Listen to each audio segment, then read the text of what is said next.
Reading with your kids. Hola, ni hao, konnichiwa, assalamu alaikum, shalom, mahaba, moni muli wanji, namaste, jambo, bienvenidos. Hi, my name is Jedley, and this is the Reading with Your Kids podcast.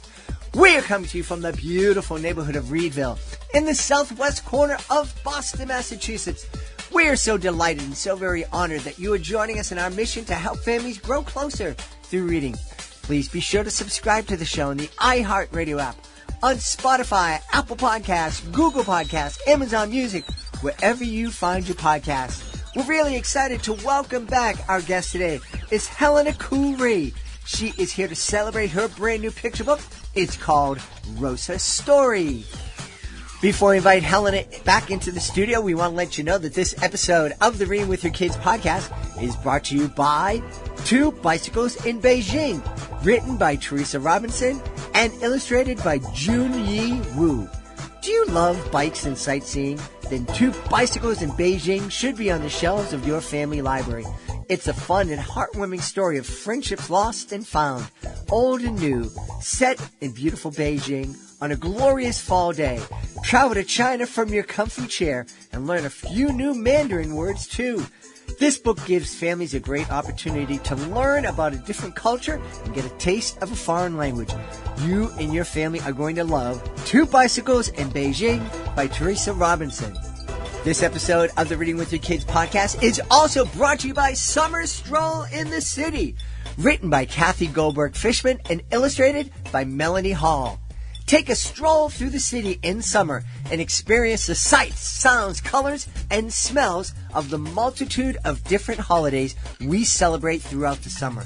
From Bastille Day to the 4th of July, everyone has a reason to celebrate with simple rhymes, a counting pattern, and stunning papercraft art. This diverse board book is the perfect introduction to the cultural melting pot that makes the city so special.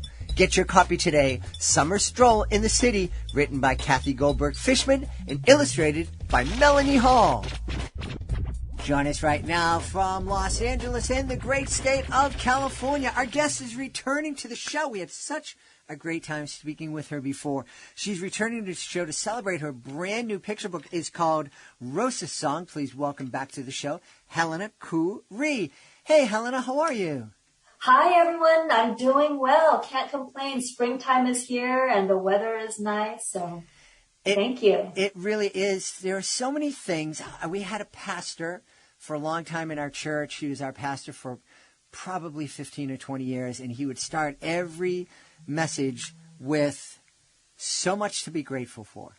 Yes, and exactly. I think if we start all of our conversations just with that, just remembering that there is so much to be grateful for, life can be so much more wonderful.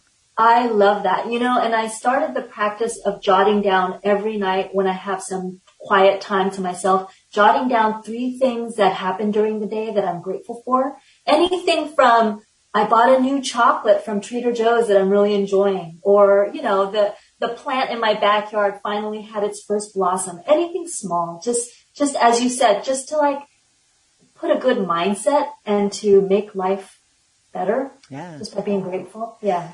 It's interesting that you have such positive and grateful outlook. We're going to talk specifically about the book in a minute, but I know from our last conversation about Paper Kingdom and from what I've read about ROSA'S Song is that you didn't grow up in the lap of luxury. There was a lot of challenges growing up, and a lot of people would say, hey, we wouldn't blame you if you weren't all that grateful in life. You're absolutely right. The beginning of my family's life here in the United States was pretty difficult because we were immigrants, meaning that we moved to Los Angeles from South Korea, a completely different country. And so my parents hardly spoke the language. They had a hard time finding a job. And I had a hard time at school at first, obviously, because I also had to pick up English quite quickly. And, things were really rough going. But what got us through in large part is the optimism, the good, the expectation that good things were just waiting. I like that. I like that. The expectation that good things are waiting for us. Yes, exactly. Well, I am really happy that I know that there's a good thing waiting for me right now, because I'm going to ask you to tell us all about Rosa's Song. Sure. Oh, I'm so happy to chat to you about this book. So the book is illustrated by Pascal Campion, who also illustrated The Paper Kingdom.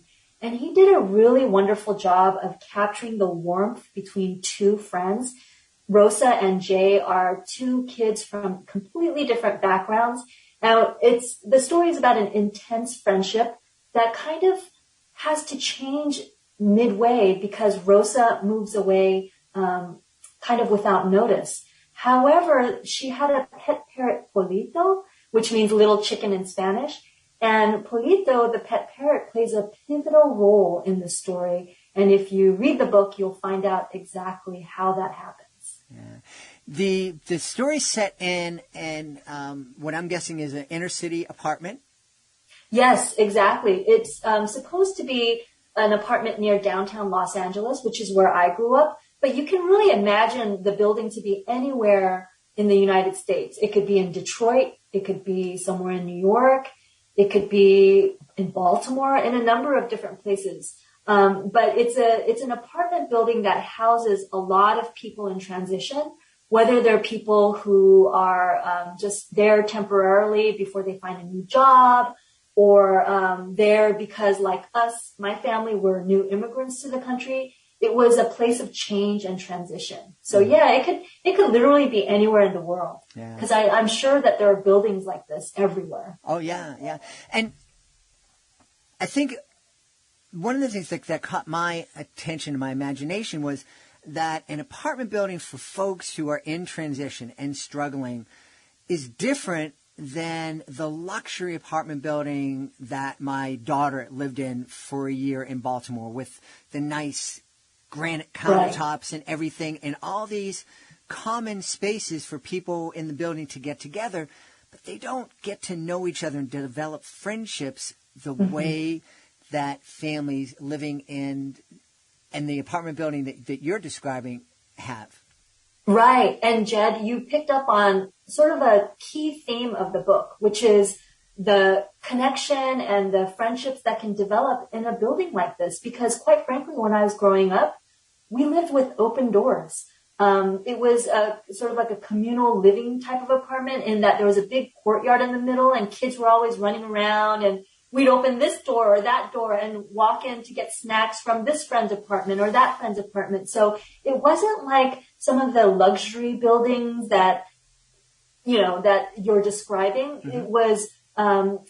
It wasn't neighbors who don't know each other's names, or you just get in your car and zoom off. It wasn't like that at all. Instead, it was, you get to know all your neighbors by name. You get to know what they eat. You can smell their cooking while walking down the hallways. You can hear the different languages that they speak. So I consider it a privilege, even though a lot of people wouldn't say it. How can you say that when, the living was pretty bare bones? But I consider it a privilege to have been exposed to that much variety and that much richness at such a young age. Yeah.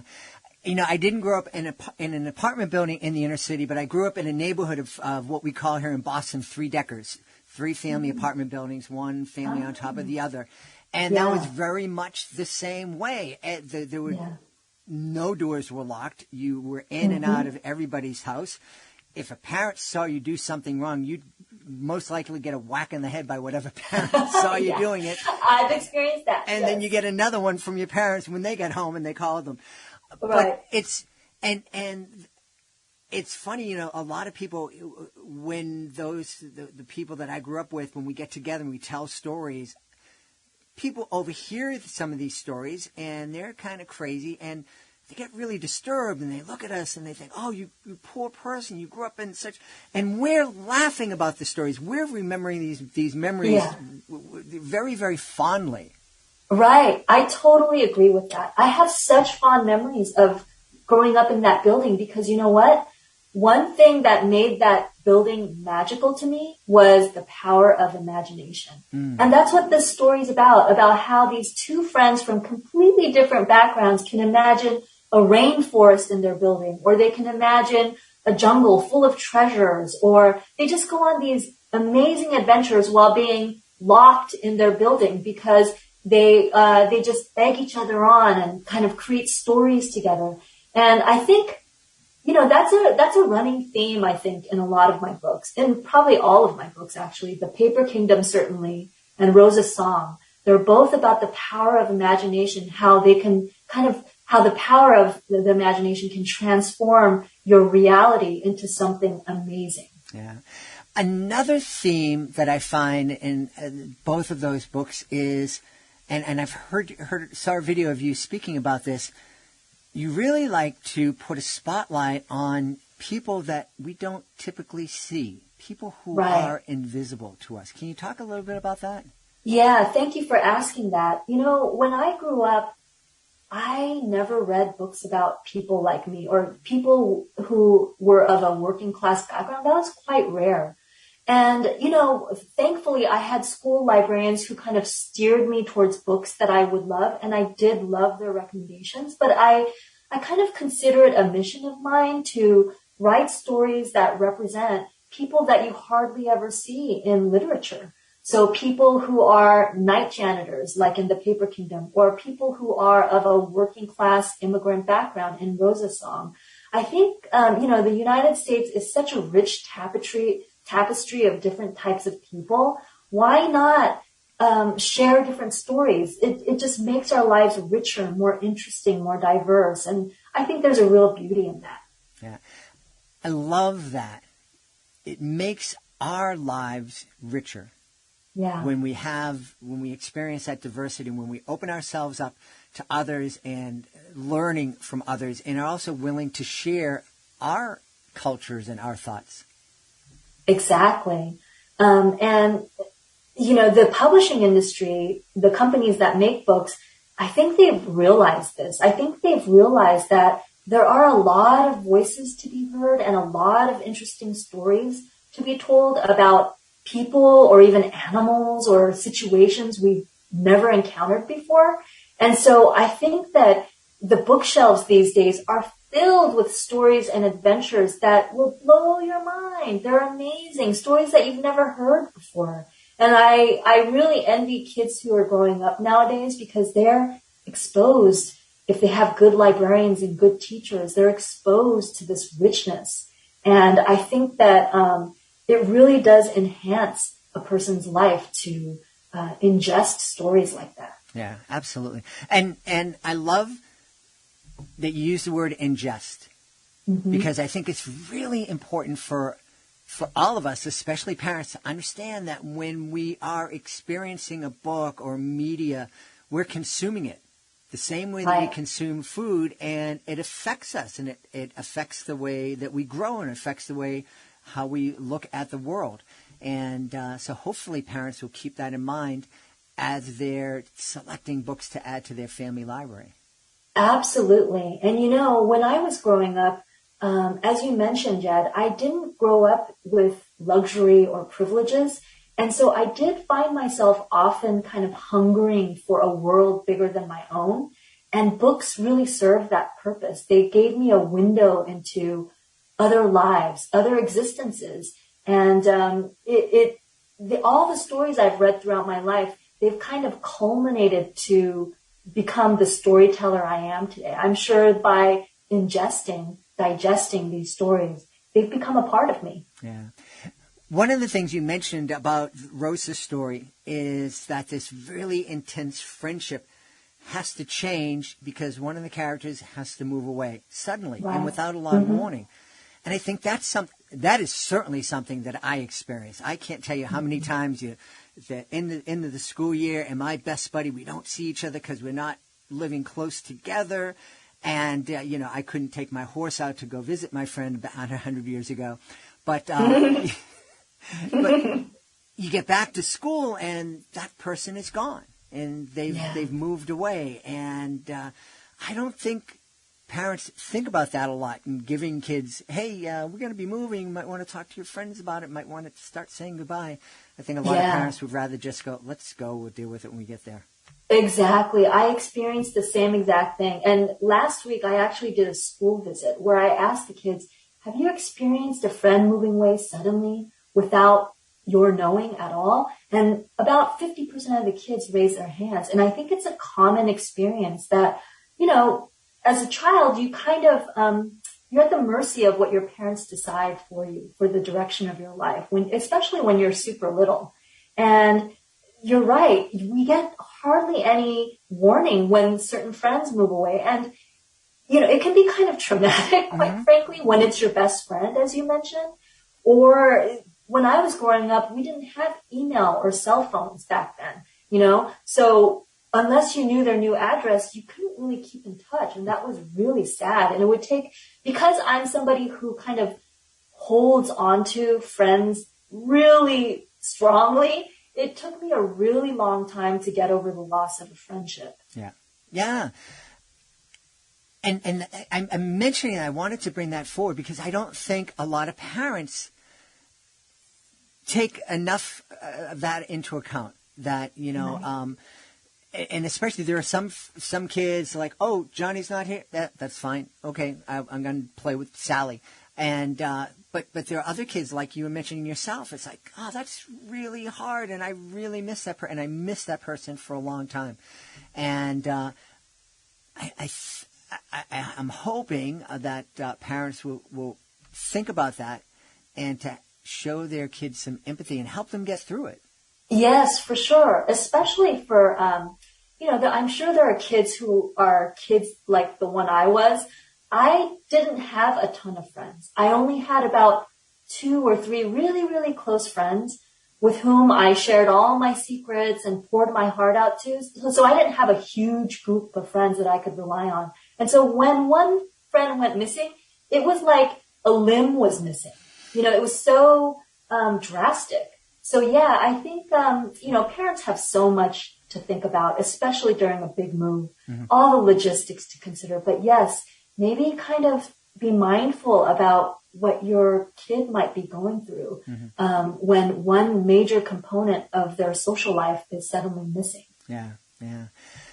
You mentioned growing up, the child of immigrants, having to learn English really quickly, and you weren't thrown into a homogenous neighborhood. It was a very diverse neighborhood with all sorts of different smells and foods and tastes and languages. What was as you look back, what was the most wonderfully unusual memory that you have of the people that you met? Oh, that's an interesting question. I do. The first memory that pops into mind is that there was a Caucasian girl who moved into our building, and she would linger outside our door a lot. And at first I thought, okay, maybe she thinks that our lifestyle is a little strange, so she's a little curious about it. And then she actually introduced herself, Stacy, and said, I really want to try what you're eating. She was so curious about trying the food that we were eating, the Korean food.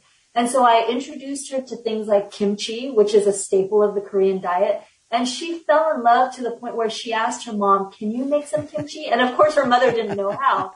And so my mom and her mom started swapping foods. Her mom would make a zucchini bread or a carrot cake. And then my mom would supply a hefty jar of kimchi. And so it was really cool. We had this kind of like cross-cultural dining experience thanks to Stacy. That's so cool. What a brave I know. young person. And she was so bold. I would have never thought to linger outside of somebody's home hoping to be invited to a meal. Yes, and it's probably not a good strategy, but thankfully it worked out for you and Stacy. Yeah, she was about my age, so I wasn't afraid of her or anything. I was just very concerned about why she kept lingering outside. That's really cool. Boy, if only. Well, and again, it worked out nicely. I think nowadays, if someone's lurking outside your door, Yeah. whether they're your age or not, some authorities might be called. But Yeah. I'm happy that it worked out so nicely. What a great memory. It was actually a great way to grow up. You know, just the openness of the building and the openness of the people who live there. It was really great. Yeah. You know, it's funny that you say that, because through the magic of social media, you know, I'm connected with all these people I grew up with that I hadn't seen for 30 years or so, because we moved to different parts of the world. And, you know, everybody, the best neighborhood to grow up in. It was the best way to grow up. None of us are growing up in a neighborhood like that, because we all wanted something different and what we thought was better for our kids. But I often wonder, how my kids' life would be different had they grown up in the wild neighborhood of Whiskey Point where I grew up. That's interesting. Yeah. I mean, all different types of living experience. I think if you've got some sort of artistic sensibility, whether it's in creative writing or as an artist, you're very attuned to details. And I think whatever your living situation may be, whether you grow up on a farm or an apartment building or in a house in the suburbs, if you really pay attention and look around outside at the world around you, or even inside, you'll find so many interesting details to infuse into your artwork or your writing.